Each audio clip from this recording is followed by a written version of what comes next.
No matter how it may seem, no one has control over your life except for you. This is not personal, financial, or life advice. We're just a couple of guys and an occasional guest talking out loud. Welcome to the What Are We Doing podcast.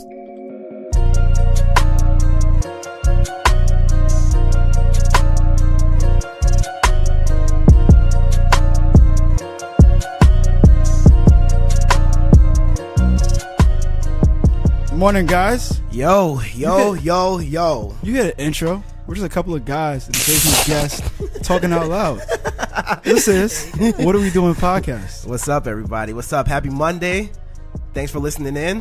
What's the thing I started saying? What? Oh, yeah. If you're out here playing hooky, if you're going to work, if you're in a bathroom right now getting paid. You know what I realized? What? Guy, you're not going to introduce me or even say your name? Oh, yeah, all right. You're going to throw me up. All right, My name, Handsome Kelly, along with my co-host. I can't wait till the day we get this right. I don't think we're going to get it right. My co-host is I can't wait till the day we get this right. My co-host, I can't wait till the day we get this right. Live in the flesh, back I never left. What's up, everyone? But, all right, you know what I just thought about, right? So people work 9 to 5s, right? Yeah. And then the lunch break where they still get paid for. Or is they still in effect? Or if you're hourly, you don't get paid for that, right? But if you're salary, you get paid for it. I think so. I think that's how it works. But if you think about this, you can take as many bathroom breaks as you can, and you still get paid for it. So technically, I'm getting paid to shit. Yo, you know who gets the most breaks? Smokers. You ever realize how much smoke breaks they get to take? Yo, if you get up to do something, everybody's eyeing you. But nobody would ever say anything to a smoker. You ever thought about that? Nobody would ever be like, yo, are you going to take a smoke? No, they'll just go outside and they'll just smoke. And nobody will ever come in smelling like smoke, smelling up the whole office. Wow, I never thought of that. Yeah, bro. They get the most breaks. They probably get an extra 30 minutes every day. So imagine, all right, so you're getting paid to smoke and you also get paid to go to the bathroom. Yeah. I mean, listen, when I used to work at my other job and I used to be like inside, because I used to be on the field a lot, but when I used to be inside, I used to just go in the bathroom and just chill there on my phone for 10, 20, 30 minutes at a time. So that's 20 minutes out of the hour you got paid for. Exactly. I mean, you do that, what, 3 times a day? That's an hour right there. You got paid for being on your phone. You got an hour back at least. You can't beat that. You can't beat that, actually. That's not bad. We here, guys, and you hear somebody, whose voice is that? Somebody's That's just not giggling in the Kadeem's background. Voice.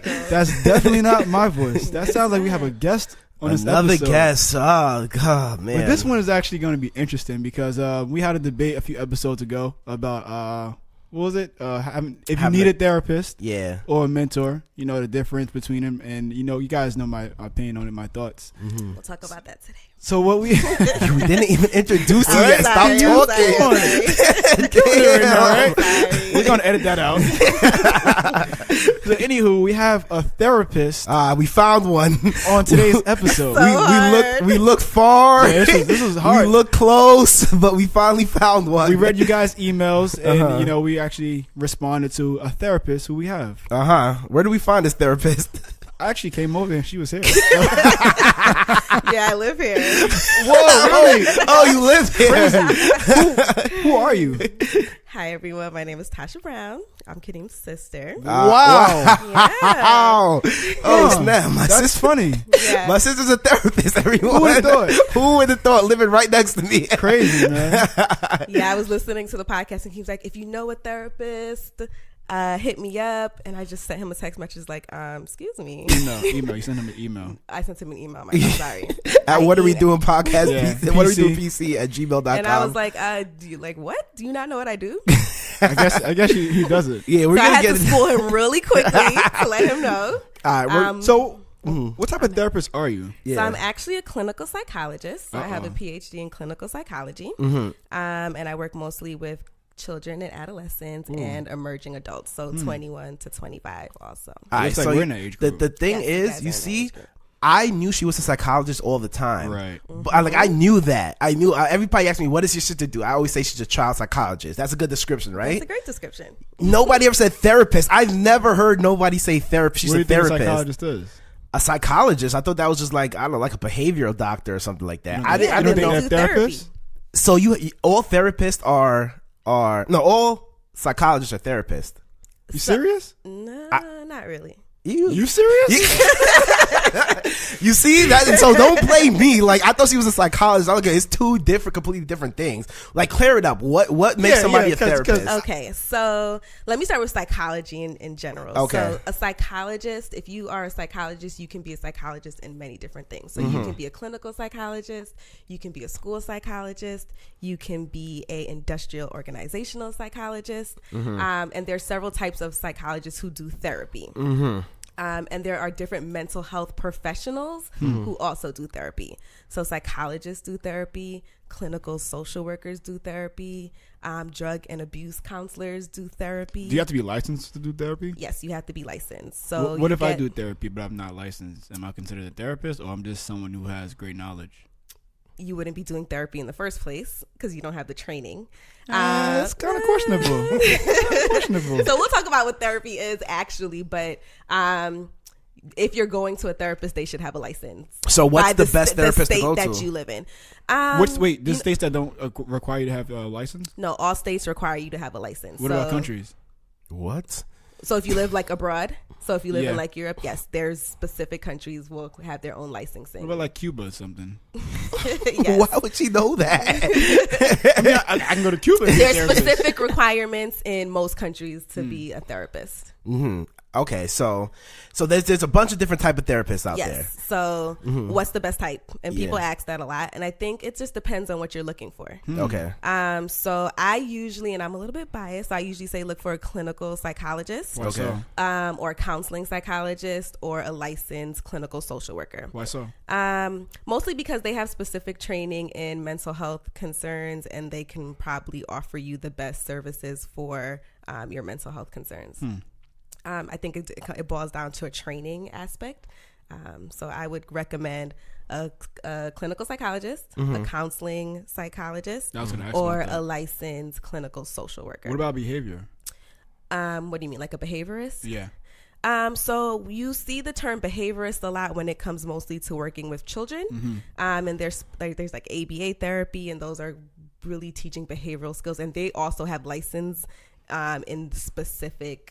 in behavioral kind of health. And I wouldn't recommend that for adults. I would recommend that mostly for kids. I was going to ask, why not for adults?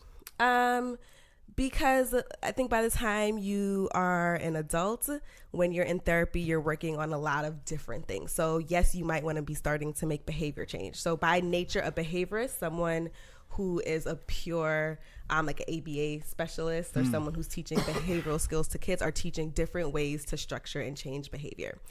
As an adult, you want to go to someone. I'm behavioral that's my philosophy, my theory behind my therapy. You want to go to someone who's going to encourage you to change your behavior, but you're also going to want to go to someone who's going to encourage you to kind of think about where your behaviors are coming from, how long you've been doing them, what kind of coping strategies you're using to manage some of your behaviors. So you want to go to someone who's going to incorporate that also the older you get. What got you into this? Yeah. Let's take it back from the beginning. Before where are you from? Like, where are you from? I'm from Elmont, Long Island. Yes. New York. Okay, nice. I forgot you guys have a global audience. We out here. Europe, Asia, Africa. We're here. All right, so I'm from Canada. Elmont, they gotta know. All right. So what's the steps to take that you took to and did you always want to be a psychologist? Wait, hold on. Yeah, what got you into it? Okay, so I didn't always want to be a psychologist. First, I wanted to be a lawyer. Then I really wanted to be a neonatologist for a really long time. What's that? No idea. That's a doctor who, right? that's a doctor who works with premature babies. It's called a what?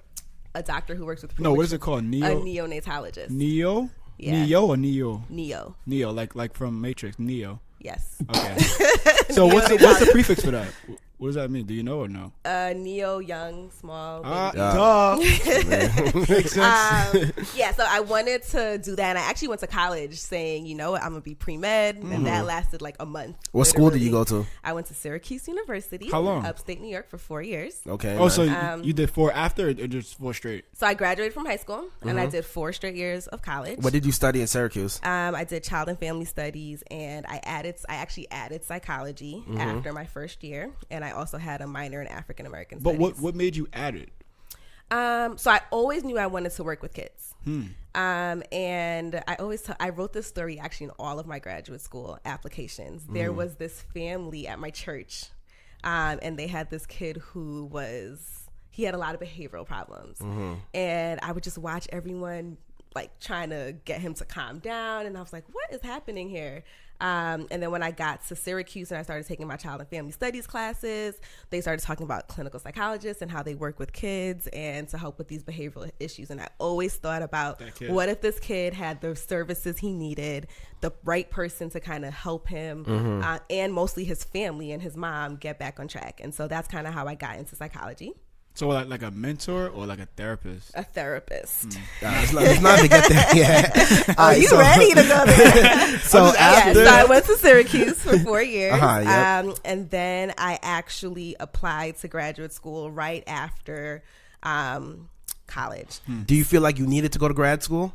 For what you wanted by then, when you were about to graduate, you knew, okay, I wanted to be a psychologist. Yes. So when I was in college, I did a lot of, so to become a clinical psychologist, you have to also have a research background. So I was in research labs. I was staying some summers doing research programs. So by then I knew, and I was being prepared through all these programs that I was in to apply to graduate school in order to start. And I was actually, no matter what, my year after college, I want to be in grad school. So I actually applied to master's programs and I applied to PhD programs.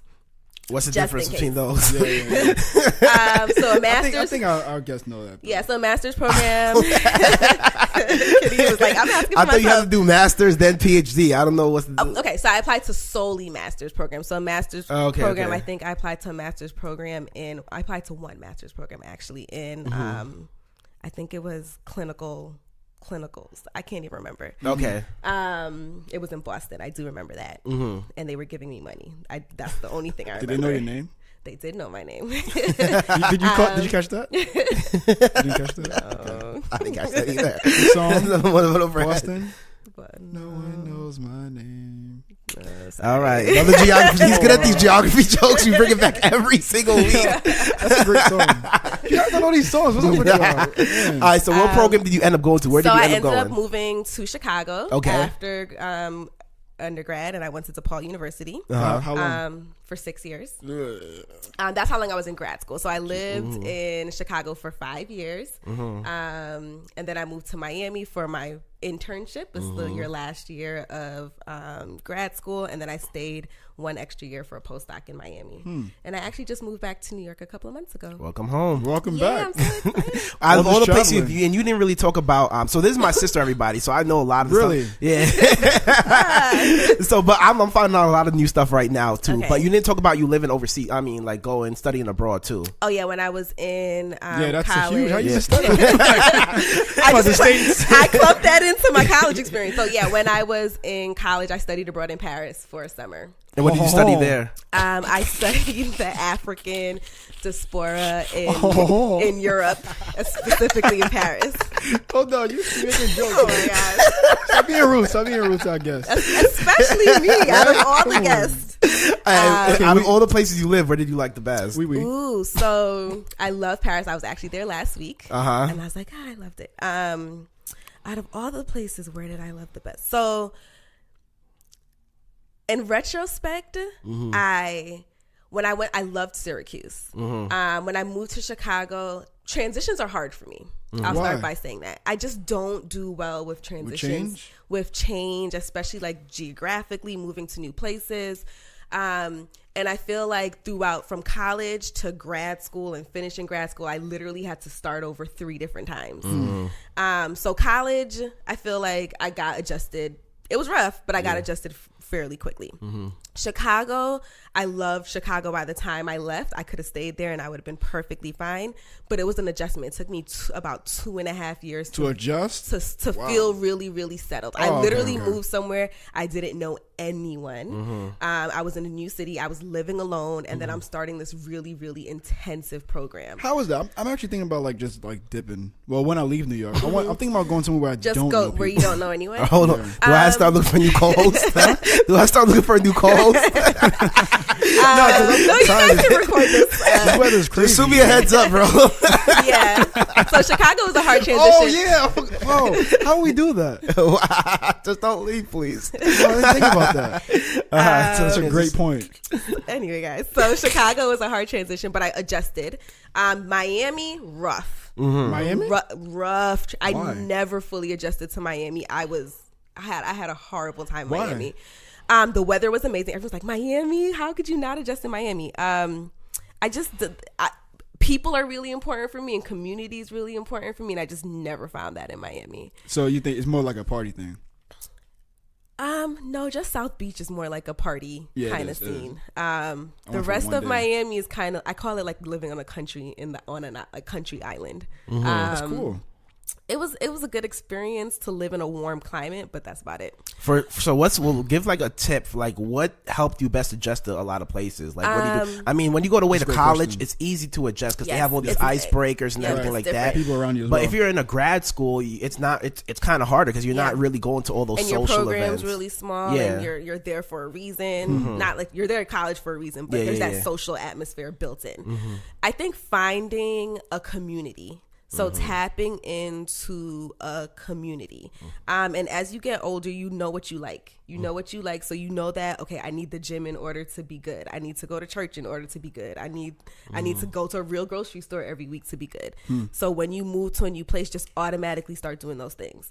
So if you know you need to go to the gym, find your closest gym and start going and meet people there. If you know if you're in a sorority or fraternity or something, go tap into that. If you know anybody. So if you're like, oh, my friend knows someone who lives in Chicago. What's your friend's number? And hook up with them. Even if it's for one time and it's not really a match, at least you met someone. At least you made a connection.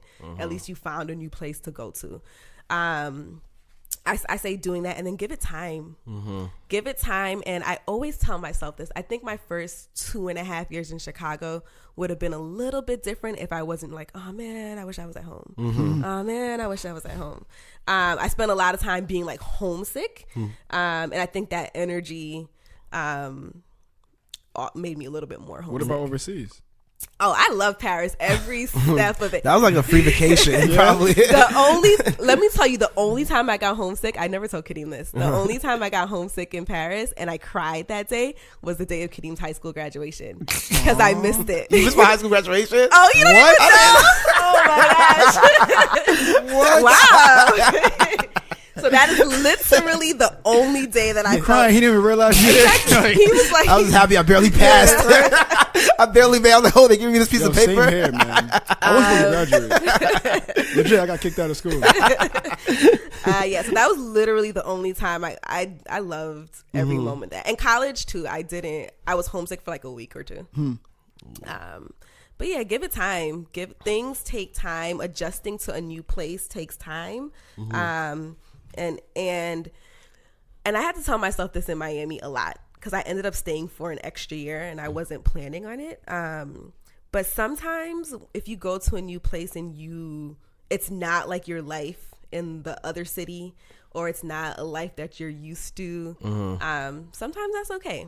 And sometimes you need to kind of grind it out in those rough moments, because there's a lot of lessons that you can learn. There's a lot about kind of just depending on yourself and learning about yourself in a different type of way when you're experiencing that kind of loneliness, and I'm putting like quotation marks. Yeah, no, I could definitely relate to that because even my last semester of college, I didn't stay at school because I was so ready to come home. I was so over it. You going back and forth? I wasn't even going back and forth, but like I just was homesick. Like I wanted to come home so bad. So I was like, yo, I'd rather bite the bullet. And my parents were like, oh, just stay there for another semester. It's easier. They didn't want me to come home and get lost in the world and not finish. But I was like, nah, I have to come home. I have to come home. Where'd you stay? I came here. I came back and I did all my class. I did my last semester online.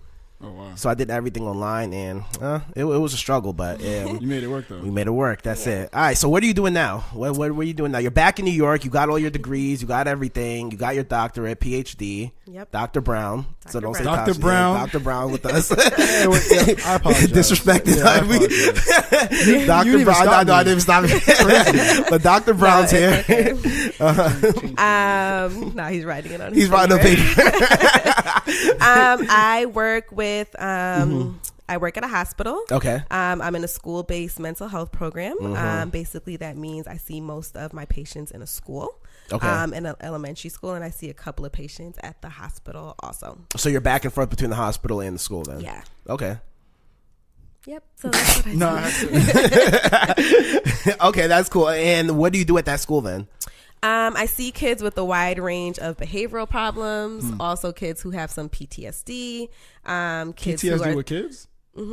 Yeah. I work in Washington Heights. What stresses do they have? City. A lot of trauma. So for a kid. So trauma. Crime and everything, right? There's crime, community violence. There's exposure to domestic violence. So if your parents are like beating on each other in the house, there's a lot of sexual abuse. And that'll cause that can cause a lot of PTSD for kids. So I have some kids who have a lot of anxiety. I have some kids who are like selectively mute. So that means they just don't talk unless they want to. I thought that was like a myth. I didn't know kids still do that. No, it's not a myth. It's a thing. I mean, especially with like, social media, kids on their phones.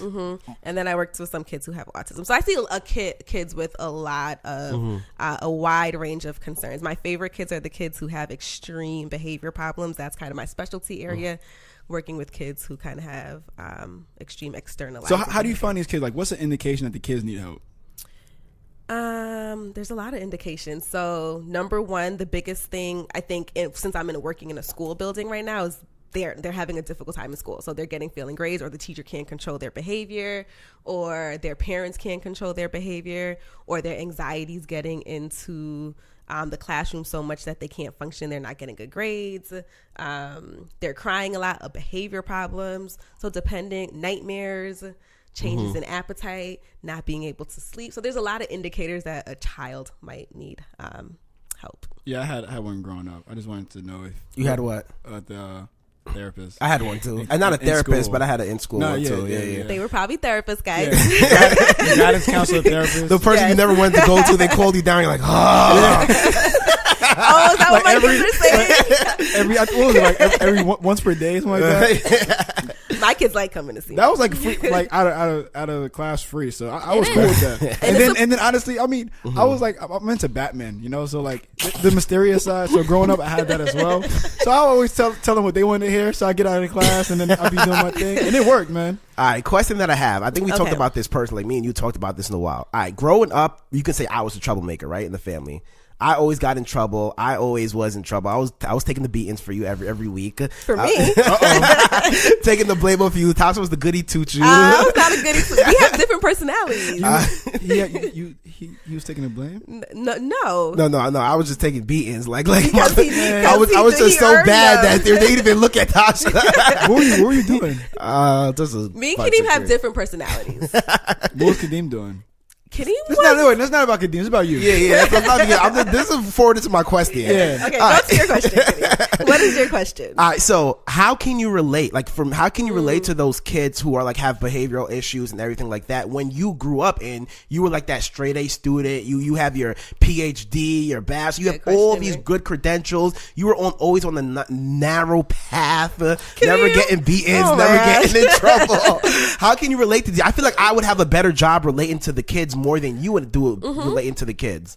I think that is an excellent question. Thank you.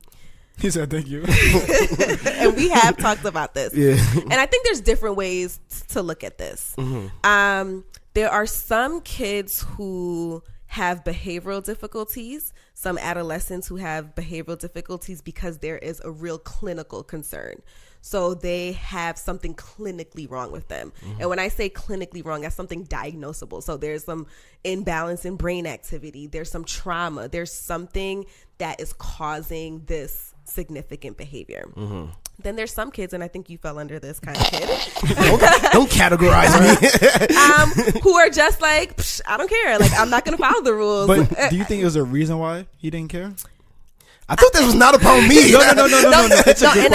It's a great question, and I'm getting to that. Thank you. And I think there's some kids who just, the way school is set up, the way society's set up, is not meant for every single child. That's how I was. That's why we kind of relate. And I think a lot of kids don't, and if you, and probably a lot of your listeners, if think about when you're a kid, if you were that kind of kid who was always getting in trouble, always having some kind of difficulty, honestly, it's probably because school wasn't for you. Yeah, I just didn't. The way school is set up is not for you. I didn't care about it. Like I felt like school was a waste of time. Exactly, and no one and the way school is set up, no one's gonna say, all right, Handsome doesn't care about school. Let me try to make him care, or let me try to change this environment to make it something that he likes to do, so he wants to come here.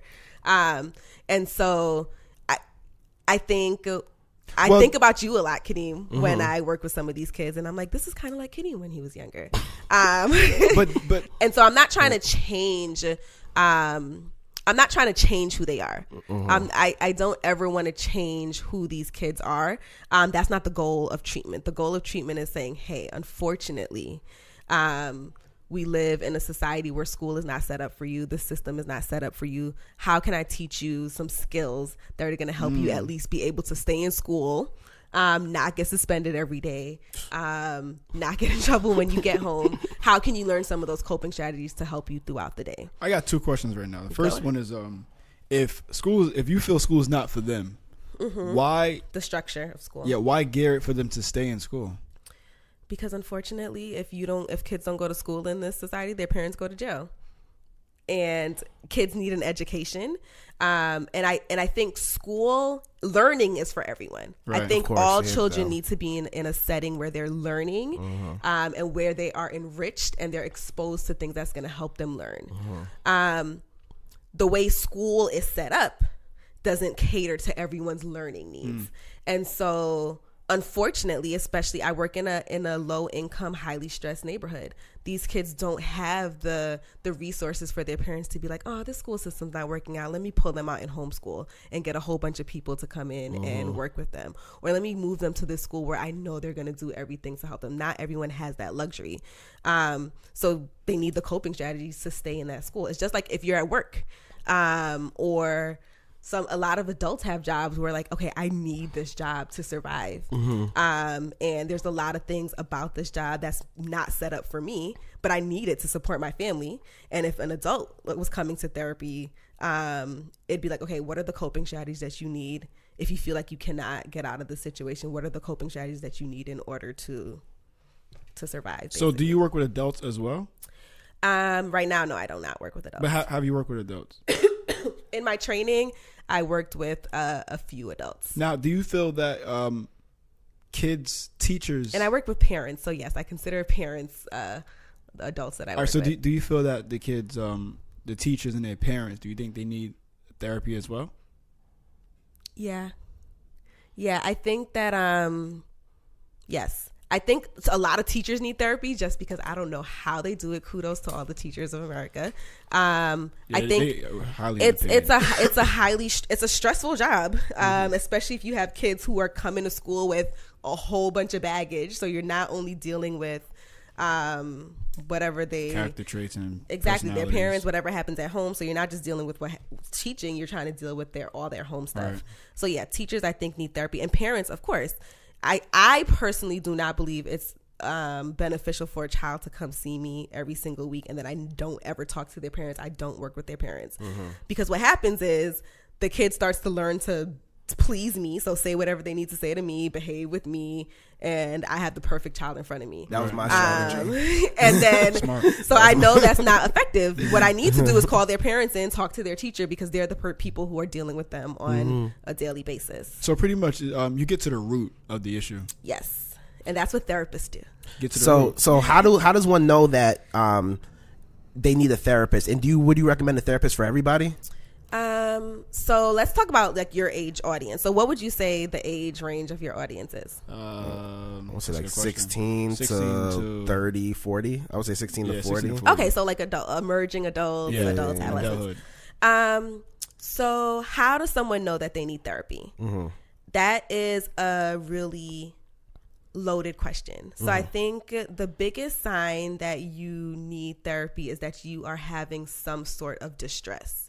So you're experiencing a level of anxiety. So everything is making you really, really nervous. You can't make decisions. And you're feeling so anxious about everything that it's impairing your functioning. So I can't get up in the morning, or I cannot make any decisions at work, or I'm so nervous that I'm not communicating with the people around me effectively because I'm nervous. If you're losing sleep or sleeping a lot, that might be a sign that you might need some type of treatment because you're so anxious or because you're so sad. Excessive sadness. So you're sad for a really, really, really long period of time, and nothing you can do can shake that sadness. Excessive weight gain or excessive weight loss because related to anxiety or depression.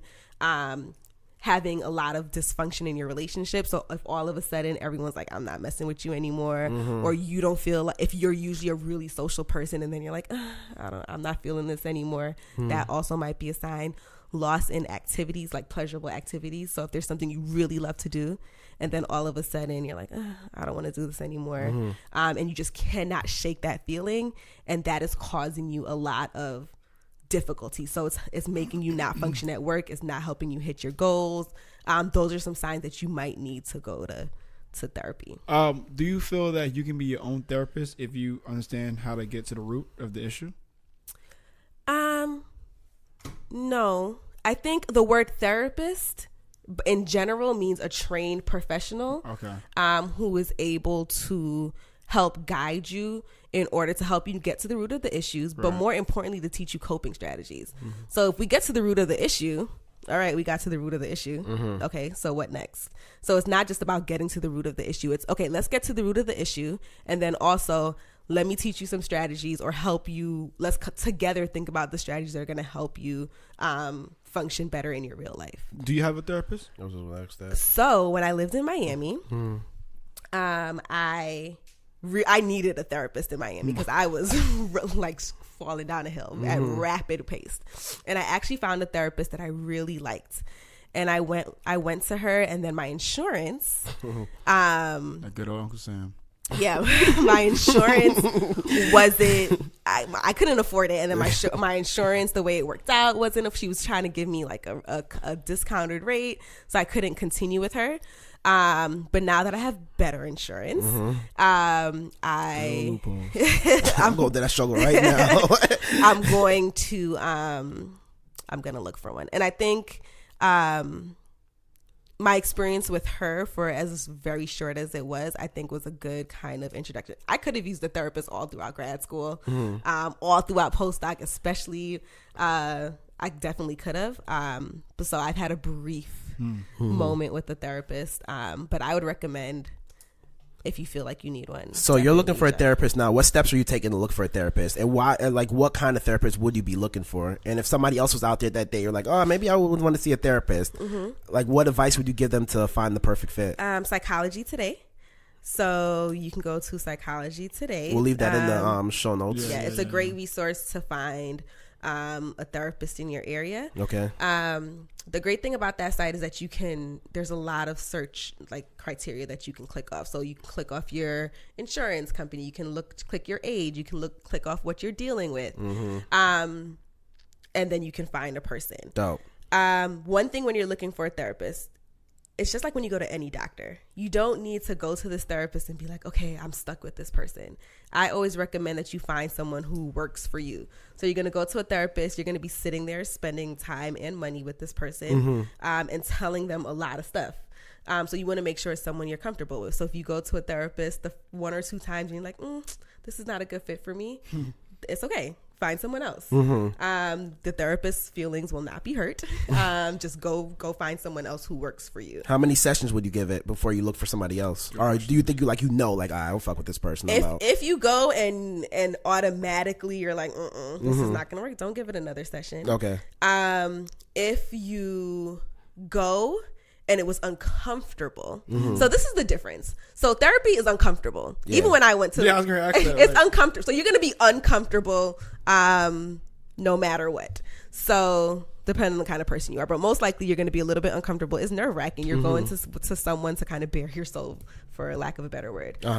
So if you are uncomfortable, I would say that's normal, and that's not a reason to be like, okay, I'm not going back to this therapist. If the therapist says something or does something, or their approach to treatment, you're like, this might not work for me, that's a reason to be like, okay, I'm not messing around with this person. But you're being uncomfortable is not a reason to not go back to a person, because therapy is uncomfortable for a lot of people. What are signs of discomfort or reasons to not go back?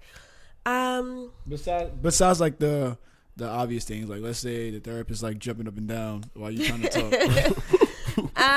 The signs are that they might say something. They might say something that's offensive. If they're saying something that's offensive, if they're doing anything that is inappropriate, so sexually inappropriate, making sexual comments, that happens. That's a clear sign. They're human, exactly. That's a clear sign not to go back. Definitely a red flag. Therapists come from different approaches. So we talked about this a little bit. So some therapists have a cognitive behavioral approach, and that means they're going to talk about your thoughts and your behaviors.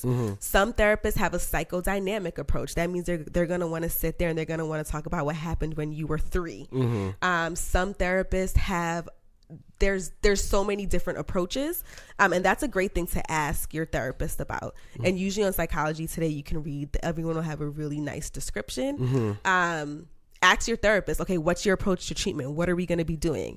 And if they're saying we're going to be doing X, Y, and Z, and it's something that that you're not looking for or that you don't agree with, then that's also a sign. And I can't really say what's the best approach to go with, because I think that's personal.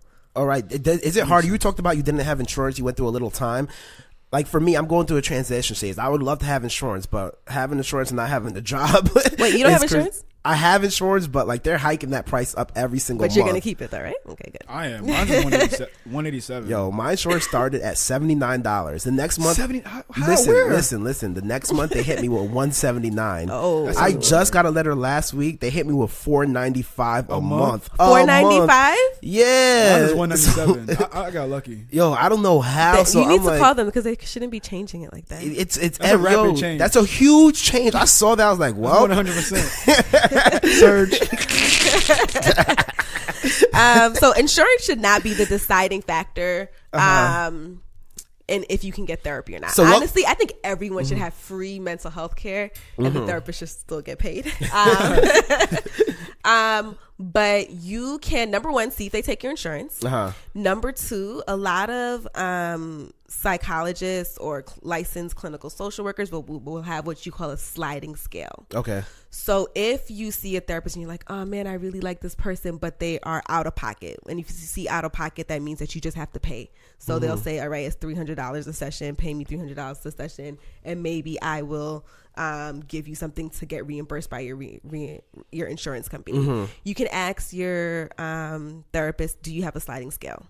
Tell them your situation. They adjust the cost based on what you make. Like affordable housing kind of thing. Yeah. Okay. So you like say, that? Do you have to tell them what you make? Yeah. So they screen you before you actually start paying and everything? Yeah. So before, when you get to it's like when you go to the doctor. The only thing is the doctor. Doctor's not, well, yes it does. Yeah. So it's kind of like when you go to the doctor, the therapist is going to ask for your insurance information. They're going to ask for you to fill out a lot of information because they want to get to know you, because they want to treat you in the best way possible. So if they found out you're making like 100,000, they're gonna be like, he can afford this. That's what they gonna do? Exactly. But how do you know my bills though? But I think that's why my insurance is kind of creeping up every single month, because I'm doing my tax returns. They're like, oh. And sliding scale means something different for different therapists. Right. So sliding scale for one therapist might mean, okay, sliding scale solely based on how much you make. For some therapists, it might mean sliding scale based on how much you make, and if you're a student. Or if you are in a certain age range. And I always say it never hurts to ask. Some psychologists have slots for pro bono. So they're taking cases for free. Pro bono? Yeah. So they'll say, I have 2 slots reserved for people who I really think need it, and I'm going to do it for free. Quick question. All right. It's confidentiality, right? Yes. So everything you say to that's another reason. Another red flag is if, number one, I would not go to if your friend is a therapist Don't be like, oh, you're gonna be my therapist. No, that's no, don't do that. And your friend should say, no, I'm not gonna be your therapist. But yeah, whatever you say to your therapist should be is confidential. What's unless the line? Yeah. Unless you feel he's ready. No. It's a question I have. Okay. I want to start that unless first. you are hurting yourself, or they think you're going to hurt somebody, or if you're threatening someone, and you have like intent to hurt someone, then your therapist has to. They have to talk. They have to protect you, and they have to protect the third party. They have to talk, basically. Yes. That's what that means. Yeah. All right. So that question was... Agents from Southside, where snitching is not allowed.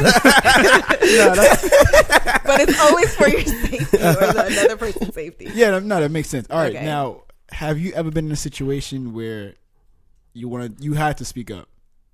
Yeah, and I work with kids, so it's a different situation. Yeah. So there has been situations when I've had to call Child Protective Services, or I've had to disclose things to parents that my client has told me, but it's always because I'm concerned about safety.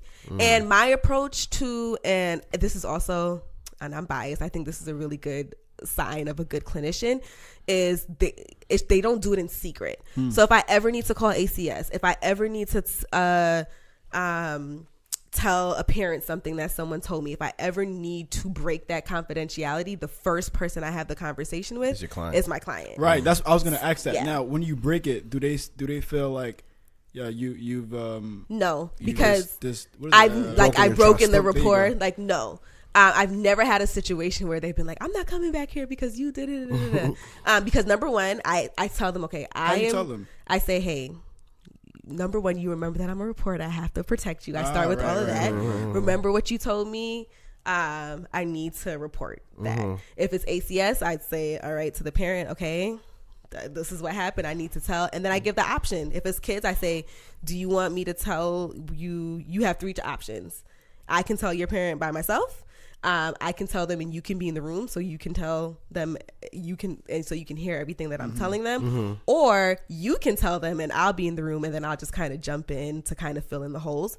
And be a referee, basically. Yeah, and whenever I call ACS, I tell the parents, you are more than welcome to call and make the report yourself, and I'll sit right next to you and just make sure you're reporting what I would have reported. Yeah. Or you can sit down right next to me and listen to exactly what I'm telling them. So if your therapist needs to break confidentiality, and as an adult, honestly, the only reason your therapist is going to be breaking confidentiality is if you have some suicidal ideation, or if you're expressing, that's another reason to get help immediately. So if you're having some suicidal ideation, so thoughts about like killing yourself or hurting yourself, your psychologist is going to break confidentiality because they need to protect you immediately. Right. Now, you got something? Yeah, I want to go back one step when we were talking. Let's just talk about money one more time. Yeah. I'm going to get into that. What's the price? What's the average price? Like, what should I be paying?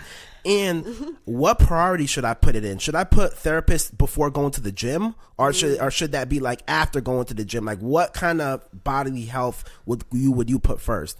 Like, it depends. So it depends on what it is you're experiencing. So if you are so depressed that you cannot get out of bed in the morning, or if you are so anxious that that it is impairing your functioning, you should get a therapist first, because that is impacting your livelihood.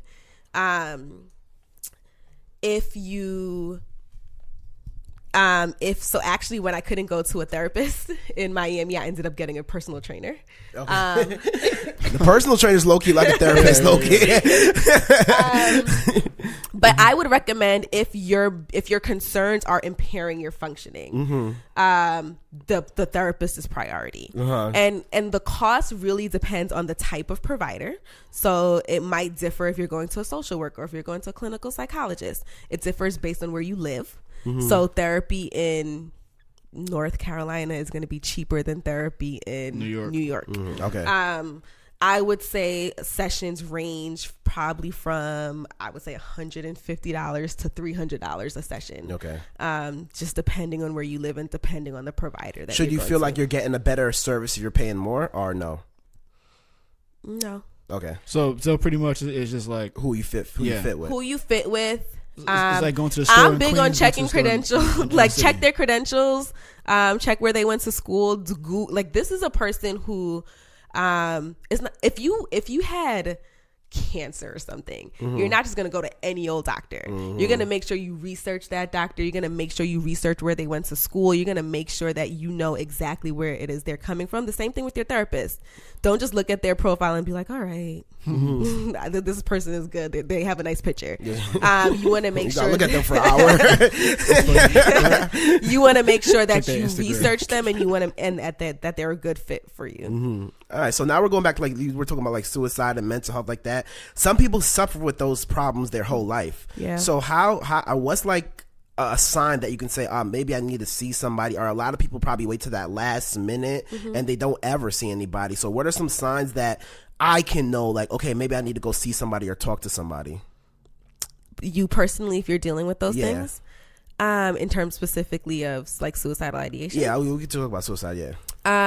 So number one, suicidal ideation, I think.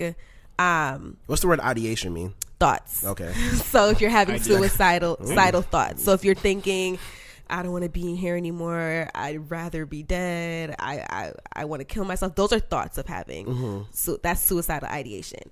Then there's also suicidal intent. So that's, I have a plan. So you're having these thoughts and you're like, okay, I'm gonna do it on this day, and I'm gonna use this, or if I was to ever do this, I would use I would do X, Y, and Z. So if you have suicidal ideation, I would say that's really concerning. You should get help. If you have suicidal ideation and then you start to think about, man, I wish I could do X, Y, and Z in order to harm myself, I would say that's immediate. Like you need to get help immediately. Pretty much a red flag. And then there's also like hurt, like when you hurt yourself. So some people like cut, some people do things to inflict pain on themselves. And I would say that's also a sign that you should get help. What is the psychology behind it? Because I kind of never understood like inflicting pain on yourself. Like, so self-harm is called self-harm. People do it for different reasons, and it doesn't always mean that you want to kill yourself or you want to die. What does it mean? It depends on the person. Sometimes it's just a way to relieve anxiety. But the pain, wouldn't that be an anxiety, or that's like a short-term relief? It's short-term relief. So it provides this kind of short-term relief from whatever it is. So instead of focusing on this that I'm going through, you're not focusing on the pain that you're inflicting on yourself. So it serves a different function for different people, but that's also a red flag and a sign that you might need help. And getting help. Are you okay? Getting help. Why are you laughing? Share with the audience, bro. I know how many listeners we have who used to do that. What? Yeah, and I think adolescence. That was a thing though. Like, yeah, and if we usually see that in groups. So if you went to a school where there was some people cutting, I'm pretty sure if I have a client who comes in cutting, I always ask, who else do you know who does that? Are those the kids wearing all black at school? No, that's stigma. Oh, we can talk about stigma. Yeah, let's do that. No, it's not just the kids wearing all black. And I think that's the thing with mental health. When people hear mental health, or when they hear therapy, or they hear I need to go get treatment, they're like, oh my gosh, this person's crazy. They're walking around with all black. Because we live in a world where there's so much stigma towards mental health, or there's so much stigma towards getting a therapist. Or if you say I'm depressed, or if I have anxiety, everyone's like, no, you're good. Just go run around the block, or just go pray, or just go do X, Y, and Z. You're bugging. You're crazy. Whatever people say. It's not that hard. It's not that hard. Life is not that hard. People have it harder than you. Just man up. All the things people say. And I really want to urge all the listeners to just be careful with your conversation around when people express that they're having mental health concerns with you, because your reaction to it might be the determining factor if they go seek help or not. So if your friend comes to you and they're like, man, I've been really depressed, I can't really get out of bed, and you're like, man, that's because you need to go to the gym, you need to stop looking at your social media, you need to da-da-da-da-da. And then they're like, oh, okay. So you're giving all these solutions when the probably the best solution for them is go talk to somebody. You need to go talk to somebody. Unfortunately, we live in a society where there's a lot of stigma towards mental health. People think if you get therapy or if you are diagnosed with something, you're crazy. It's going to stay in your record for a long time. It's going to do X, Y, and Z, have all these impact on your life. But honestly, what it's really going to do is going to give you the help you need in order to live a life that is best for you. So what are some things people can do to get over, not get over, like some self-care or some help things people can do to get over that? Is it talking to somebody? Is that the only way, or is there some things other people can try before they go talk to somebody? So I think there's levels. So we all get sad. We all have depressive symptoms at times. So extreme sadness, loss of pleasure in pleasurable activities. We all have moments where we're like in a funk.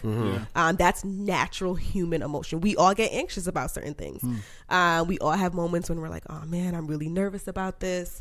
So that's kind of like, and I hate to use the word normal, but that's normative kind of everyday human emotions. But there's a level where that becomes clinical. So if it's clinical, and when I say clinical, it's impairing your functioning, I say the best option is for you to go get help. If it is this everyday kind of, I really can't, it's been a couple of days, I can't shake this funk, or I'm anxious, but it's not really impairing my functioning, I always say there's a couple of things that you can do. Number one, do what works for you. I call it like get back to basics. And I talked about this earlier in the episode. If you know that you are at your best when you wake up at 5 o'clock in the morning, when you do a little bit of reading, then you go to the gym and you eat a good breakfast, do that. Make sure you're doing that every single day. Get back to the basics. Do what works for you. But how do you know if the basics you're doing are good basics or bad basics?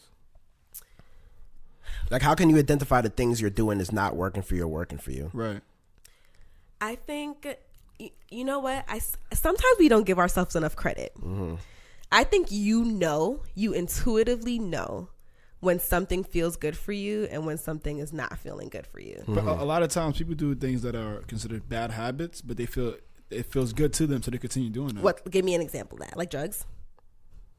Oh, well, I wasn't, but okay, yeah, you did. I think in order to determine if your habits are working for you, if you are doing things and you're still experiencing that sadness, if you're still doing that anxiety, then it's not working for you. Period. What if they're doing something good, but they feel that because they're not in a position where they want to be, that's not working for them, so they want to change that?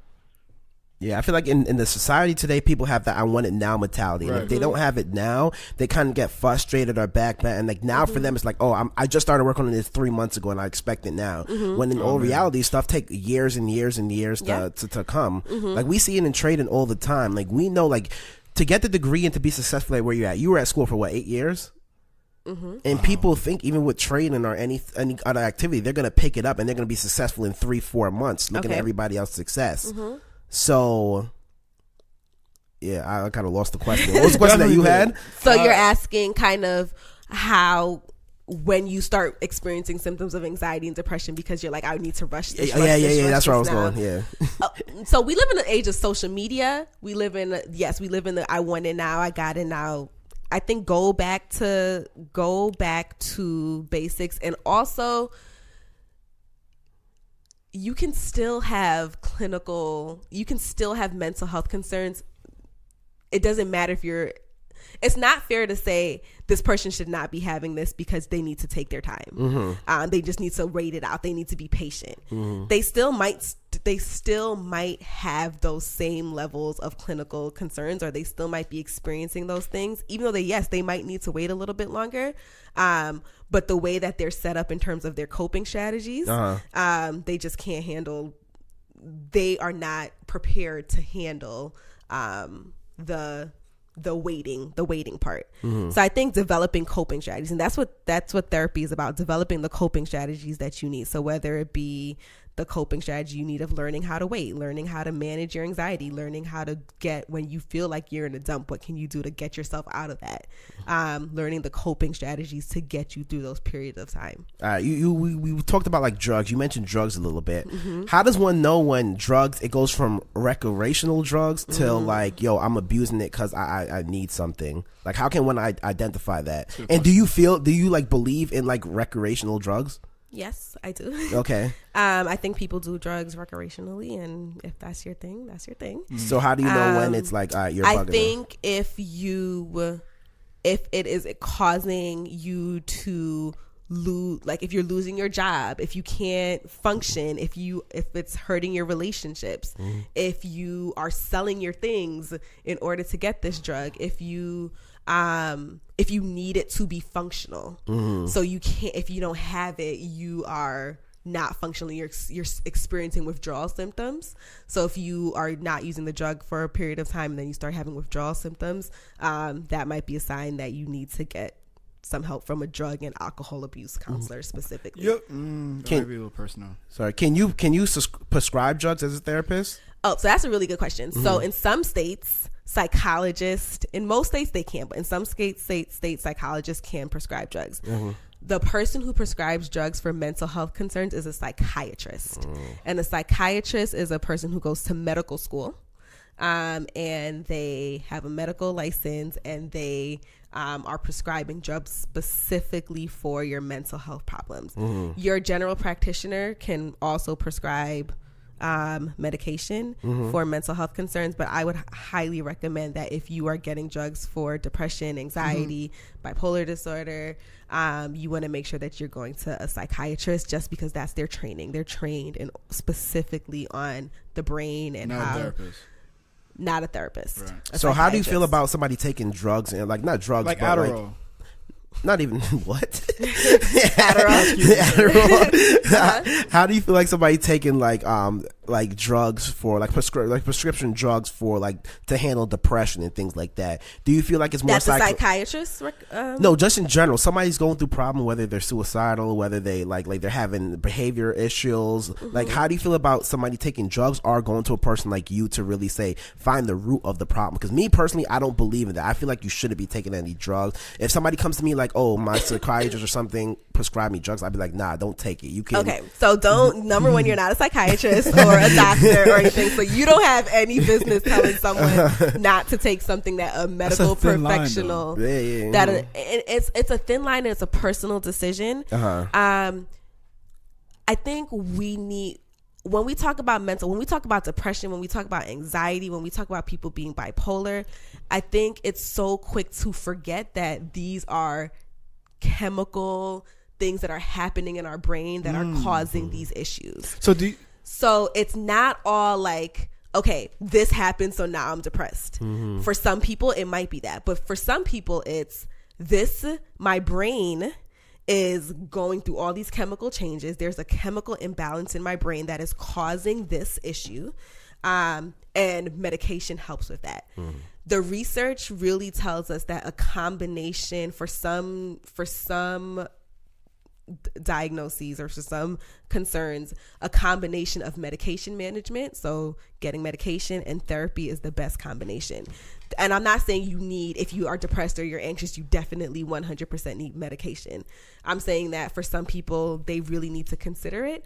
And I always like to use this example. If you are so depressed, where you cannot get out of bed, where you are, people are talking to you and you're just like, I'm not feeling this, and you go to your therapist, what you do in therapy is not, you're only going to get so far.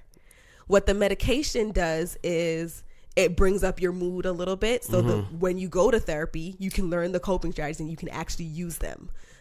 With kids who come in with extreme hyperactivity and they get on medication. Everything we do in treatment before medication, they're bouncing all over the walls. They can't really use any of the skills. But once their activity level comes down a little bit because of there's this chemical imbalance in their brain, then they're able to use the coping strategies. So is medication for everybody? No. Do some people absolutely need it? Yes. And for some people, it's literally life or death. So I would be really careful with recommending that people don't take medication or not specifically for mental health concerns. And that's between you and your therapist. If you go to a therapist for anxiety, depression, extreme changes in mood, that's another reason to kind of a red flag. If you're seeing drastic changes in your mood and people are like, okay, you weren't like this last week. Now, like, what's happening right now? That's a conversation that your therapist might bring up with you. Have you thought about medication management? It's a conversation to have with your therapist, and it's okay. It's okay to get therapy, and it's okay to have that conversation. And a conversation does not hurt. I always tell people, you can have the conversation. It doesn't mean that you're going to walk out with a prescription. It's okay to it's okay to learn what it's going to do. It's okay to learn what's happening in your brain. Have the conversation, and it's okay if you need it, because sometimes that's the difference between you actually benefiting from therapy or not. So mental health issues, how do you feel like that correlates to like somebody being successful or not? Ooh, I think it has a lot to do with it. If you have a clinical, so when you think about mental health, you're thinking about your socially, you're thinking about your emotions, you're thinking about like your psychological well-being, and most importantly, you're thinking about your coping strategies. So what coping strategies do I have to manage when things hit the fan, when things get really rough, when I am feeling anxious, when I am feeling depressed, when I am having these mood changes? What coping strategies do I have? If you are trying to get to the next level and you're so depressed that you can't focus on your work, you can't make it to your classes, you can't put in the grind, and it's because you're dealing with these mental health concerns, it's gonna impede your success. It's gonna get in the way of you being successful. And not to say you're not going to be successful. There are lots of successful people who deal with mental health concerns on a daily basis. And I would say that the difference between those who are really, really successful and those who are just kind of coasting are the people who are getting help to think about how they can use coping strategies to get through some of those things. So you're only going to, by getting help and by getting different ways to manage some of the stress, you're only going to make yourself more successful because you are opening up the path to kind of get there. Become more vulnerable. Exactly. So yes. do you feel that you have to be vulnerability? That's one of my favorite words. Yeah. Yeah. So you feel you have to be.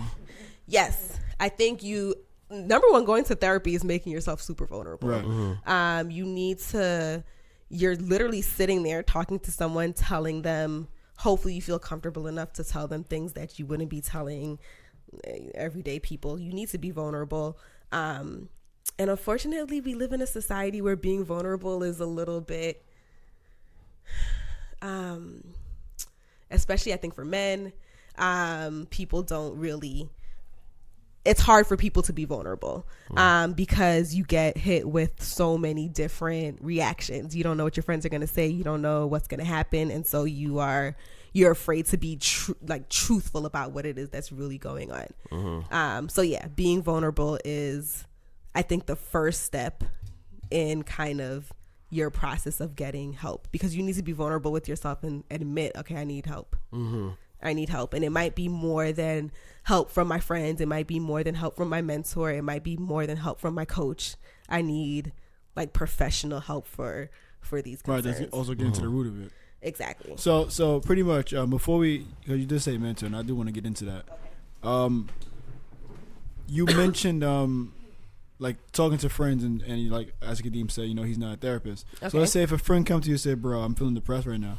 So the correct response Kadeem should say is, I'm not a therapist, go see mental health. No, you should not dismiss your friend and be like, all right, you need to go. I would talk to them. See hear them out. Like, just like you would want someone to hear you out if you came in saying that you're depressed. Bro, I'm not a therapist. But I would, and I've said this to a lot of my friends, and I think sometimes they're like, Tasha, it's because you're a psychologist. I've said to a lot of my friends, but you know what? I hear you saying, and it seems like, and I'm watching you and I'm seeing you deteriorate. I'm seeing changes in your mood. You're not the person that I know you can be, or that I've known you to be, I think you should consider getting a therapist or consider getting some help. Hear them out. But I think a responsible friend also lets their friend know that it's okay if you need help. It's okay if you need help. If our finger's broken, if we need to lose some weight, we are so quick to get help in all these other areas of our life. But when it comes to our mental health, everyone's like, I don't need help. I can do this on my own. I'm about to go read this book, that book. I'm going to go watch Super Soul Sunday. People are so quick. Shout out to Oprah. And there's nothing wrong with those things. But there are professionals out there who can help you for a reason. I'm not gonna ask that. No way. No, I'm not gonna ask that. All right, so let's bring it back. Let's get the topic back. I feel like we can discuss like mental health for hours and hours and hours the way we're going right now. Yeah. Let's bring it back to you. Okay, somebody. Can I say one more last thing about mental health? Of course, yeah. Okay. Closing thoughts. My closing thoughts on that is if you feel like you need help, if you know someone who needs help, it is okay to have the conversation. It is okay to seek help. Psychology Today is a really great resource for looking for a therapist. Therapy for Black girls, although the name is very specific, I think it's also a really great resource for anyone to kind of look for therapists in your area. Do a quick Google search. Look for what therapist a therapist does. Google clinical psychologist, Google licensed clinical social worker, and do your research and be open to the idea of therapist. It doesn't mean you need to go tomorrow, but you might be dealing with something 5 years down the line, 6 years down the line, where you're like, okay, I need a therapist. Your family might be dealing with something where you all need to go to a therapist. Be open to the idea. Okay. Yeah, we was having some mic issues. Sorry, you know what's crazy? Every guest mentioned Google.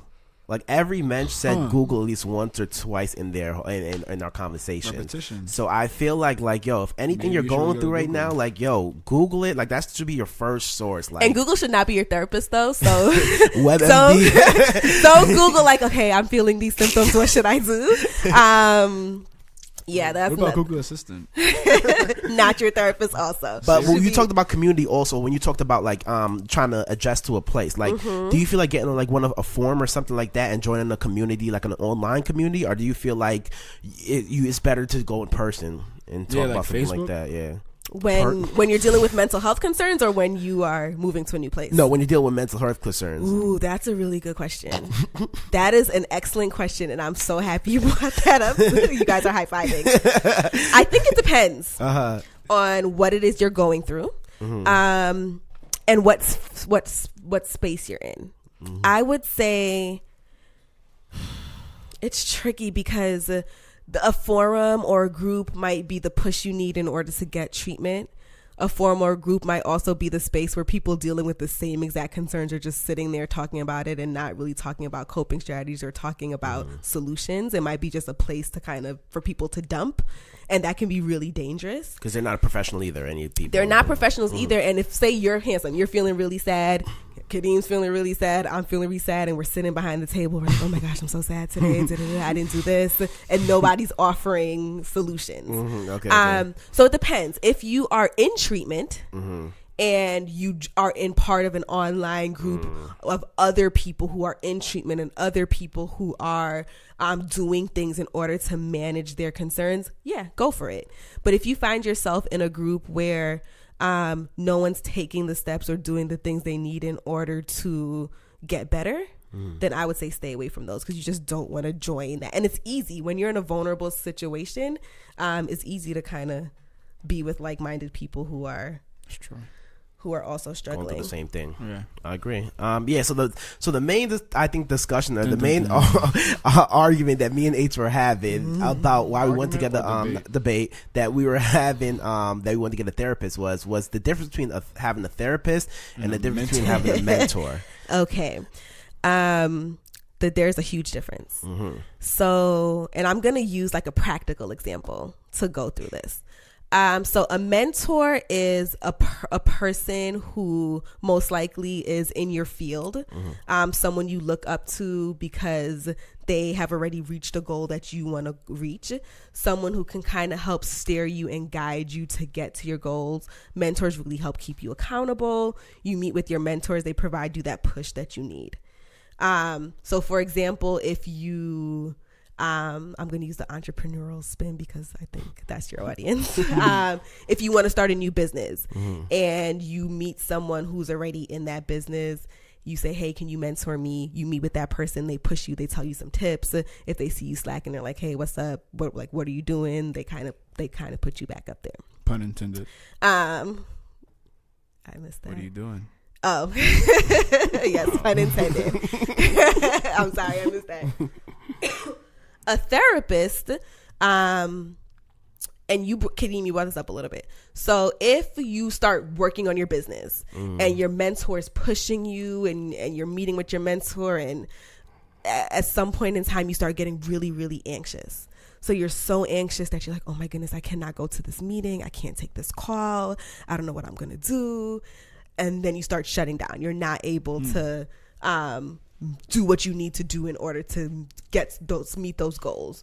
Or if you're so sad or so depressed that you can't get out of bed, your mentor is not gonna know, like, your mentor cannot say, all right, let's talk about this. Where is this coming from? That's not the role of your mentor. Your role of your mentor is to be like, yo, get up, do this, like X, Y, and Z. If they start seeing these other issues, they can't deal with that. And it's not fair also for your mentor to deal with that because they have their own stuff that they need to do. They're probably seeing a therapist. And they're probably seeing a therapist. Do you think a mentor can give you that type of advice, or you feel that it has to be motivational? A therapist doesn't give you advice. I think not advice, but let's say like do you feel a mentor? Let me re-ask it. Like a mentor has to motivate you, or you feel like a mentor can ask you those questions where is this coming from, or like, how do you feel about this, how do you feel about that? And the reason why I'm asking is because I personally think that in order for a mentor to really be a mentor, they need to figure out what you're going through. They need to figure out the type of person you are. And I don't want to say get to the root, but it really is getting to the root of it. Yeah, they need to get to know you. Right. Yes, your mentor should get to know you as much as possible, but they can get to the root of the issue. But they are not trained to teach once they get to the root of the issue. Okay, now what? Your mentor is not trained to say, okay, I see that you're dealing with these symptoms. Let's talk about how you can get over them, or let's talk about how you can cope. Not get over is the wrong choice of words. Let's talk about how you can cope with them. Right. Let's talk about the coping strategies that you can use. Let me teach you some different type of coping strategies. Your mentor is not going to be well versed in that because they're not trained in that way. Okay. And so your mentor might say, hey, might talk to you about it. They might be that accountability. Hey, did you go get help? Did you da-da-da-da? But it's not their job to do that. And that's not why you seek out a mentor. And I have this conversation a lot. Some people stress out their mentors because you have a mentor and then you're like, okay, I want to meet these goals. And then you're coming with all your extra stuff. I'm having all these problems in my relationship, and now I'm feeling really down, and I'm really anxious, and da-da-da-da. And now your mentor's stressed because now you're adding different things that they're not equipped to deal with to their job as your mentor. So you feel when that comes into play, the mentor should be like, hey, I'm not your therapist. Yes. Oh, really? Oh, wow. I think you're meant, and I think and even you guys are going to get to the point where you're going to, and I'm pretty sure you're mentoring people right now. Yeah. And I think people who are successful in general, when you start to make moves in any area, people are going to start to look up to you, and people are going to want to come to you for advice. And I think it's responsible as a mentor to notice when this is out of I can't deal with this. So now they're coming with, yeah, exactly. This is out of my range. Now they're coming with things that I can see is impacting them on a daily basis. And there's nothing, I can only say so much, get up and go do this. Right. Or here are the goals. Why are you not meeting your goals every single week? That's a good point. You need you need a professional to help you with that. So yes, have a mentor, have a therapist, have a whole crew, a whole team of people that you need. Right. But understand that everyone has a role. It's like a business. Everyone has a different role to move forward. And that's the people that you put in your team. So your coach has a different role. Your mentor has a different role. Your therapist has a role. Your trainer at the gym has a role. Your friends have a role. And don't confuse the roles. And so, yes, a mentor is great, but they are not your therapist. They are not trained to be your therapist. It's not fair to put that on your mentor. And a good mentor is going to recognize and realize, hey, this is not what I'm here for. You need to go get help. Get help, right. Mm-hmm. All right, so let's get back to let's leave the mental health, everything like that. Let's get back to your personal journey and how you got to the point that where you're at right now. Okay. All right, so the question I like to ask everybody is, if you had to do it again, would you have went to school? Ooh, yes. Why? Because there's no way. I do what I do because there's a need. Mm-hmm. There are communities that are literally suffering and falling apart. And people who are not living at the space where they could be living because they're dealing with so many different things for so many different reasons. So I do what I do because I recognize that, and I want to be a part of helping change that and helping especially kids and their families live in a way that's going to be most based on their situation, in a way that's going to be most impactful. Mm-hmm. So how would you tie that into some of your long-term goals? Like, what are some of your long-term goals? So I have a lot of long-term goals. Mm-hmm. One day I hopefully will have my own private practice. Mm-hmm. I have a business with my college roommates called Launching Legends, which we should have mentioned at the beginning. So Launching Legends is like a coaching and consulting company. Mm-hmm. We mainly work with graduate students who are in the transition between thinking about how are they going to structure their careers post graduation. And we also work with early career professionals, people who are kind of navigating okay, what am I here for? What am I supposed to be doing? I have all these interests, but I'm really thinking about how that can come into something practical. We kind of help guide you through that. Mm-hmm. So Launching Legends. And I know you guys do a lot of speaking engagements as well. We do a lot of speaking engagements. Where are some of the places that you guys have spoke, and what's the topic that you guys have spoke about there? We've spoken at Syracuse University. We have a really big speaking engagement coming up in June at the University of Michigan. Dope. We mostly speak about, it depends on what the school asks us, but mostly we talk about goal setting. Okay. How to set goals, how to set practical goals, and how to reach those goals. Is mostly what we do. We have a blog. We had a podcast.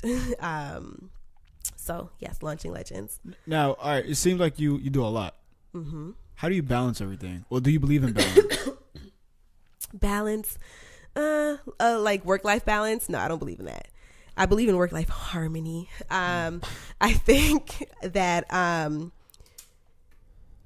we all go through different phases in life. So there's going to be a time in life where you just need to grind it out with school a little bit more. And there might be a time in life where you need to grind it out with your business a little bit more. And because you're putting so much effort in that, you're not going to be able to put as much effort into other areas. I think the harmony or the balance or whatever word you choose to use, I think it looks different for everybody. So you need to come to a space that feels comfortable for you. I don't believe in, and this is just me personally, I don't believe in saying, all right, I'm about to start this business, so I'm cutting everything off. I'm not doing anything. All I'm doing is working on this business night, day, and I'm cutting off my social life. I'm not going to the gym. I don't believe in that. Why not? Because we are holistic human beings, meaning that humans function best when different parts of their lives are being poured into.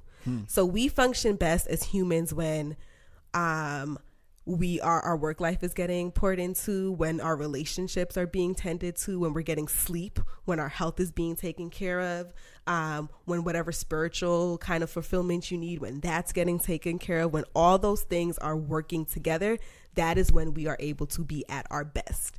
And it might mean that, okay, this week I needed to put 80% of my energy into the business part of it, but I still save 5% for the gym. I still save 5% for my relationships. I think it's about finding out what works for you. So in that, like, think about it as a pie. What part of the pie are you putting into? Are you putting half of it into this and half of it into that? What works for you? What makes you your best when you show up at the things that mean the most to you? So for me personally, if I'm showing up to work and I'm like, oh my gosh, I like everything someone's saying to me is like coming out of one ear going into the other, then I know that I'm not at my best, and I know I need to make some tweaks in other areas. So that's personal, and I think you have to figure yourself out. All right, so me and H, I feel like we have the same problem when it comes to trying to balance everything a lot, and you see it living with me too. Like it's hard for us to like balance, or even for me to like balance like my social life with my work life. You know me, like I'll sit in my room and work 24/7, every like 24 hours. Somebody hits me up if there's an event to go to. I'm like, nah, I'm doing this. I'm working. I'm doing this. You think that's healthy? No, I don't think it's healthy.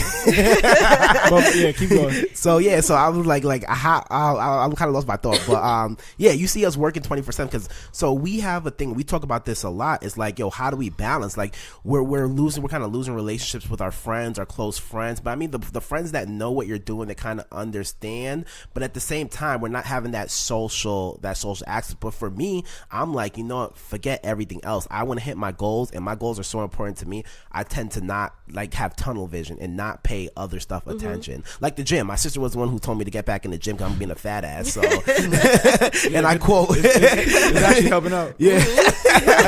So yeah, welcome, thank you. So she told me to get a trainer, yada yada. Like for me, I have tunnel vision on a lot of stuff, so a lot of stuff starts slipping, and I don't even see it slipping before it's quote unquote too late. So what? But I'm pretty sure the people in your life start telling you you're slipping sometimes. Yeah, because I see my life slipping. Yeah. So think about your long-term goal. And I'm pretty sure when you think about your biggest long-term goal, you're not thinking about, okay, this is my long-term goal and it's just me sitting there enjoying this long-term goal. You're thinking about what you're going to be able to do when you reach this long-term goal, who you're going to be able to do it with. Hopefully you're thinking about who you're going to be able to impact, what kind of help you're going to be able to give to the world, how you're going to contribute. And you don't do those things as a solo person. So there's already a mismatch there. When you think about your long-term goals, if there are people involved, if there are other things, if there are hobbies and other things involved in that, your journey towards getting to that should not seclude all of those things. Because by the time you get to this goal, who are you going to be? You're just going to be like a little working shell type of That was machine. the definition we needed. I think that was it. So do the things that you, and it's life. You want to enjoy. Yes, you enjoy your work. And Kadeem always says, but I enjoy what I do. I like it. Yeah, enjoy your work, but also enjoy the people in your life.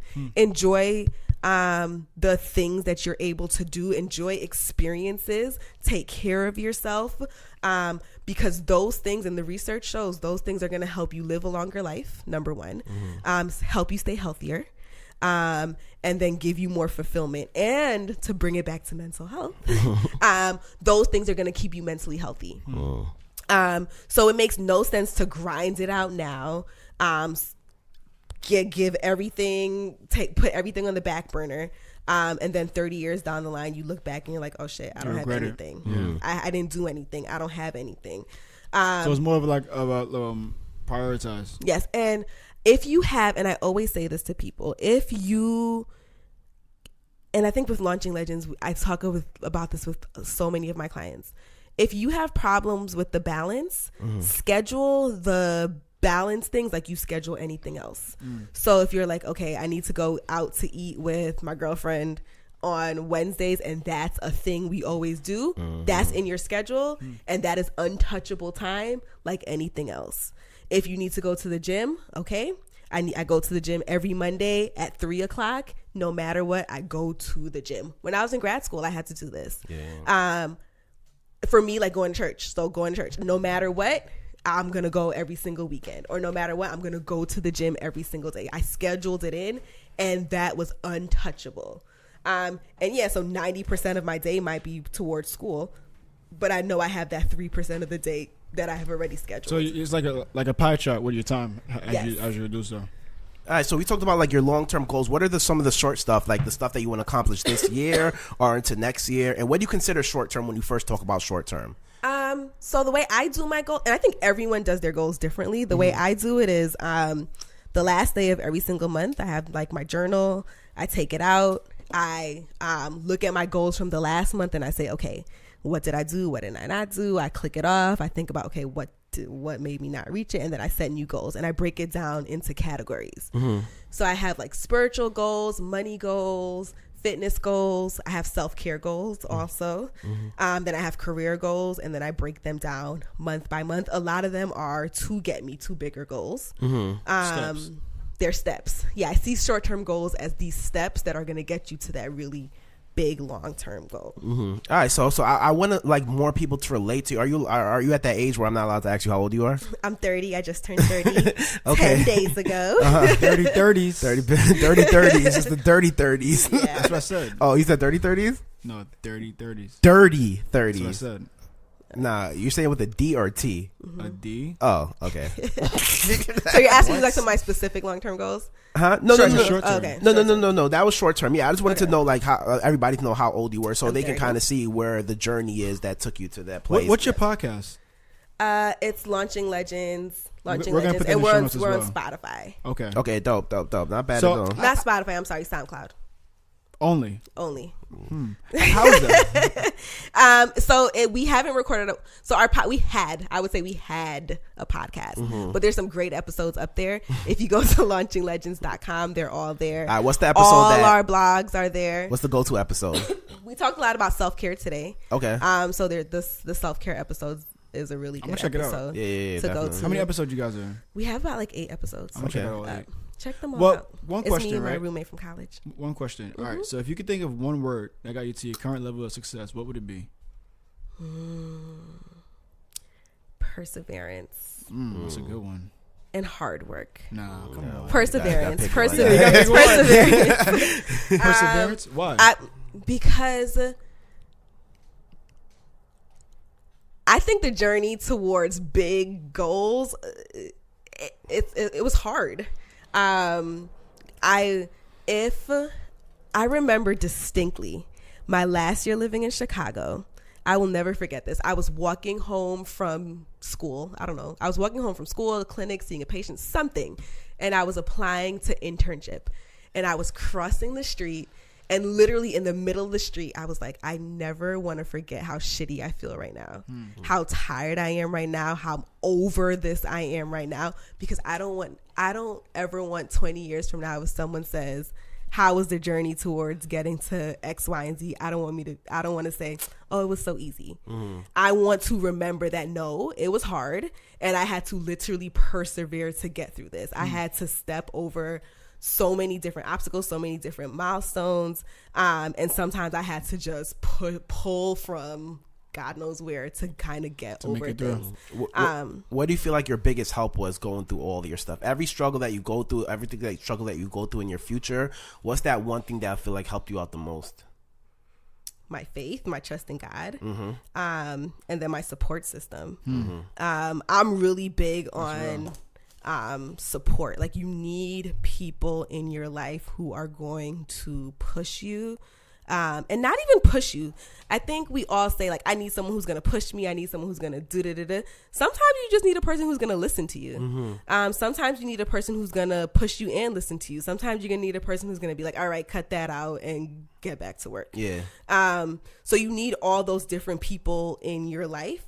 And so I think, thank God I had that. I had people who pushed me. I had people who would just listen to me cry if I needed a moment. And I had people who were saying, all right, Tasha, cut it out. Get back to work. And coming through this, what do you feel like your biggest failure was? And what's the lesson that you learned from it? So I hear you guys asking all your people this. And I'm always like, ooh, I think I'm in the midst of my biggest failure right now. When is that? Why? Do you want? No. What is that? Can you discuss it, or you prefer I not can. to? I prefer Not to. because of the nature of it and how closely it's tied to my work. I don't want to be specific. Understandable. But a few weeks ago, I experienced a really big failure that I literally have spent years, all of my grad school career, all of college, months preparing for, and I failed. And I think for me, the biggest lesson, and clearly I'm in the midst of it now, so if you ask me this question 2 months from now when this is all over, I might have a different answer. But I think sometimes when we fail, we have the habit of saying, oh man, this is because I'm not this, or I can't do this, I think what I'm learning the most is we cannot attribute all our failures to who we are as people. So I know I'm still a good therapist. I know I'm still a hard worker. I know I still have perseverance, and this failure is only a minor setback, and I can hop right back onto it and do what I need to do. All right, so you're talking about this failure, that your biggest failure, you feel like you're going through it right now, right? So if this failure happened at the beginning of your journey, do you feel like you would give up on it, or what's not making you give up on it right now? Do you feel like you came too far to give up? Or if it happened 8 years ago when you first started, do you feel like, all right, this is not for me, I'm giving up? Number one, this is pivotal. Like I've come way too far to be like, all right, I'm done. So I have to ride this out. That's part of the perseverance. Sometimes you're like, oh man, would I rather just be like, I'm done? Yes. Yeah, like I'll figure it out after. Yeah, I want to be like, no, I'm done. But I know that in order to reach the level that I need to, in order to open my private practice, in order to get the speaking engagements that I want to get, in order to help the people that I need to help, I need to do this. If it happened 8 years ago, our failure is really your failure that 8 years ago, when you think about it 8 years later, you're going to be like, what? Like, what? Huh?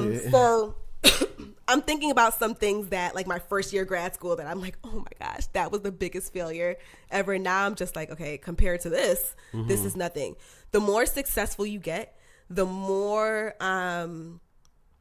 you do, the more your failures get a little bit bigger, because the stakes are higher.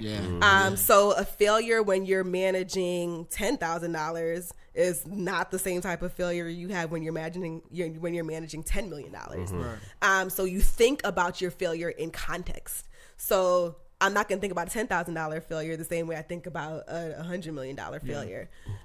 So if this happened 8 years ago, I'd be thinking about it in my first year grad school mind.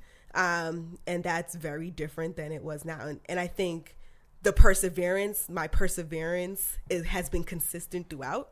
So no matter how I was interpreting it, I would have been like, all right, suck it, take your week or two to kind of regroup, but get right back on it. That's dope. I mean, are you reading any books right now? Right now, no, but I have some books that I really want to recommend to your people. Okay. What are the books and why would you recommend them? So Handsome kind of touched on it earlier when you talked about vulnerability. So there's two books that I really want to recommend. They're by Dr. Brene Brown, Brenee, Brown, like the color.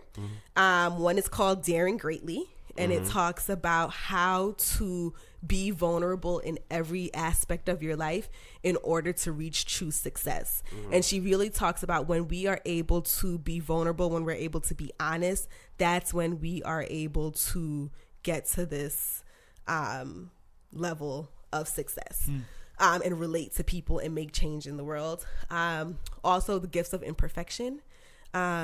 We live in a world where everyone is trying to be perfect. Like we have this perfectionistic attitude. I don't want to do this until it's perfect, or I'm going to think about every single part of how this could go wrong or how this could go right before I move. And she really talks about there's something about kind of getting over that idea that we all need to be perfectionistic. Then also The Power of Habit. I love that book. I think you talked about self-care and you talked about ways to stay mentally healthy. I think a lot of those have to do with creating habit. So you guys asked me about how to create balance. one great way to start creating balance is to start creating some habits. So habits around the things that are going to keep you balanced or harmony, whatever word you want to use. Mm-hmm. So those are 3 books that I would, in terms of like mental health, or thinking about kind of living your best life. Dope. Those are the ones that I would recommend. All right, that's dope. All right, so where can people find you now? You can find me on Instagram at Tasha Melissa, or at Launching Legends on Instagram, and on Facebook. You said Daring Greatly? Daring Greatly, yes, by Brene Brown. I love that book. If I could buy 1,000 copies of that book and just hand it out on the corner, I would. There are times when I have to make a major decision, or if I'm going through something, that I will literally go back to a chapter of that book and just listen to it. Yeah, that's dope. Yeah, all this will be in the show notes too. So if you guys go to the show notes, AH will do a good job of putting everything in there. So almost everything we talked about will be in the show notes, or you can always hit us up in our DMs. You can reach out to Tasha personally. Dr. Brown personally, I'm sorry. You can reach out to Dr. Brown personally. You put some respect to your name, and we'll put her at name for her Instagram, and you could hit her up in your DMs and everything. All right, so I mean, I appreciate this. Is our definitely longest episode. Yeah, this is an important episode. Yeah, this is a very, very important episode. It's an important episode because we need to talk about. We're young. Wow. So we need to talk about mental health. Yeah. And I'm pretty sure every single listener right now is like, yeah. There's something that they're like, I probably need help with that. This I've experienced this at some point in my life, or I know someone. And if you got anything out of this podcast, it's okay to have the conversation, number one. And then it's okay to get help if you need it. Yeah. Don't be afraid. Like the help is out there, and there are people who are trained to help you. Yeah. Like I said, I feel like this is one of our most informative podcasts. Yeah, definitely needed. Yeah, definitely. So we really, really appreciate it. I'm happy that we found you. We look long, we look far. So hold on, before we fully wrap up, just to really break down the importance of having the therapist here. Do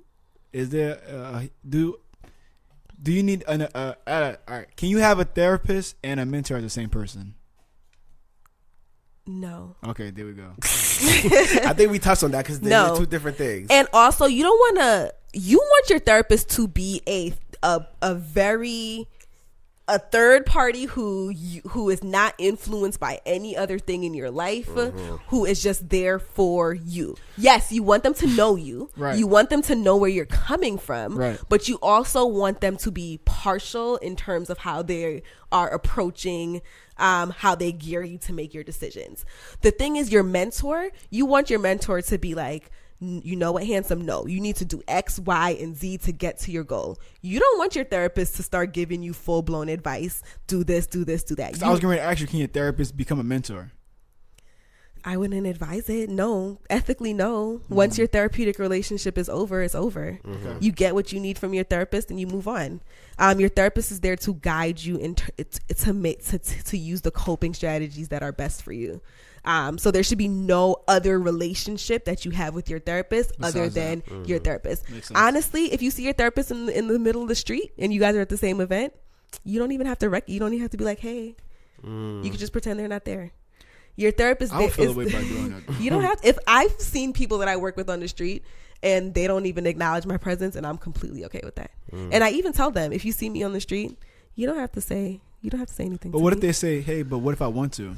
If you want to, that's another thing. Okay. Then you can be like, hey. So let's say you're my therapist and I see you and I just like look at you and I'm like, hey, are you gonna wave back or are you just gonna look away? I'll wave back. I'll be like, hey, what's up? What if I'm looking directly in your soul and I just like don't say nothing to you? I just look at you like dead look and I just turn away.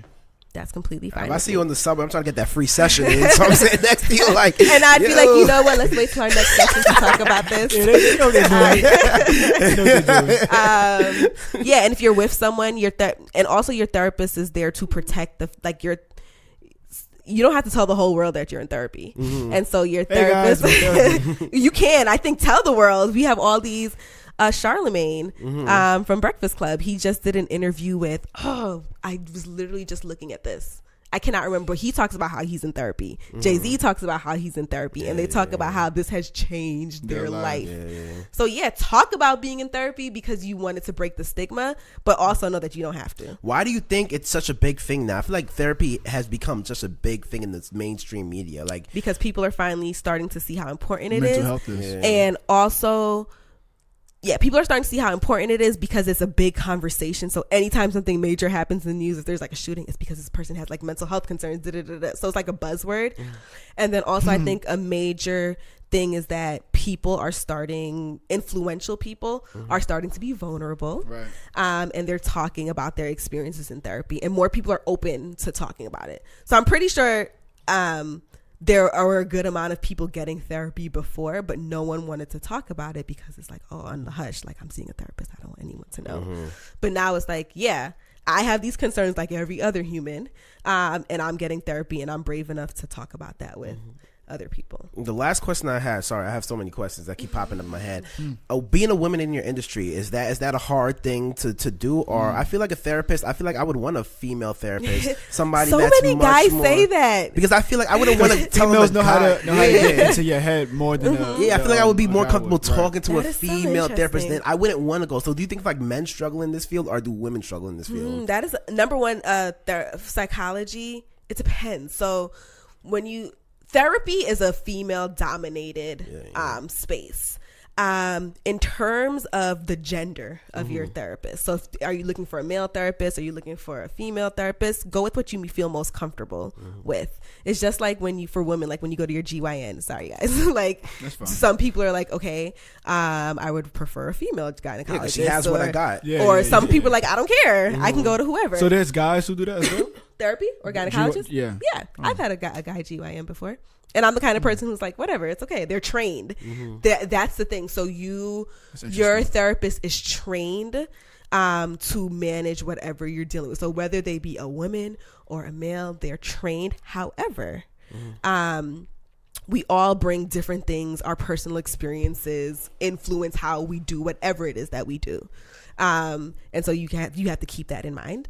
And then also you just need to keep in mind that you respond differently to certain people. So if you know that sitting there talking to a man about your issues you're not going to be opening up, then you know that's not what you're looking for. And be okay. It's okay to be picky. Don't be so picky where you're like, okay, I'm just not going to get therapy. But be picky because this is your life.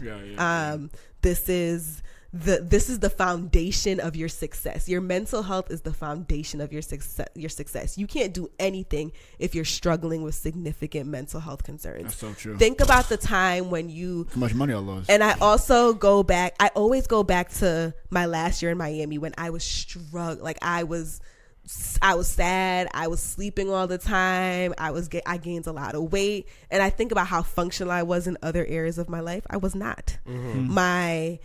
I was struggling at work, struggling to get through the day. And the way I could have been functioning, the way I know that I could be, that the level I could be at, I wasn't there. Think about the lowest point in your life, even if it's now, and ask yourself, am I not where I need to be because I'm dealing with some sort of mental health issue? That's real. And if the answer is yes, do something about it. And I say what you do about it is get some treatment. That's it. Yeah, yo. By far one of the most information dropped here on this podcast. Send your questions in, and then Kenny and Handsome are going to invite me back. No, definitely. So, we have some mental health questions in our inbox right now. Yeah, so we got to wait it out. Yeah. I think if people want to if people have questions and you want to, number one, I'm not your therapist. Let's start. I am not your therapist. She's our in-house therapist. So email us for that free consultation. This is not a substitute for mental health care, but if you have questions about navigating how to get a therapist, or should I take the next steps to get a therapist, I'm more than happy to kind of field some of those questions, because I think we should have the conversation. And you guys have a very important platform. There's not a lot of people who use their platform to talk about something that is so stigmatizing. So kudos to both of you for bringing up the conversation. Like, even when I heard that mentor versus therapist conversation, I was literally like, yes, they're talking about mental health, even though I'm like, they're still having the conversation, and not people are scared to have that conversation. So kudos to you guys for having the conversation. Nah, we appreciate it. And like I said, if you guys wanted to ask any questions, if you want to ask any questions, we'll forward it to Dr. Brown. You can hit us up at what are we doing PC at gmail.com. And you can also follow us on social media. You can follow me at Way Too Irrational. You can follow Handsome at HandsomeKelly _, and you can follow Dr. Brown at Tasha Melissa. And also, guys, follow our... Oh, yeah, and follow... I keep always forgetting that. And follow our Instagram right now. Our Instagram is What Are You Doing PC on Instagram, yeah. So, yeah. I mean, thanks for... that was good. Thanks for another great episode. Thanks for listening to us. I hope you guys enjoy your the rest of your week. And we will see you next week. Also, if you have any other guests that you want to get on, do you have any topics you want us to discuss, it's very easy for us to find like a professional in the field or anything like that. So if you guys know anybody that wants to get on or want to get on yourself, just hit us up and we will make us happen. And then thank you again. All right, guys. Enjoy your day. All right, I'll see you guys later.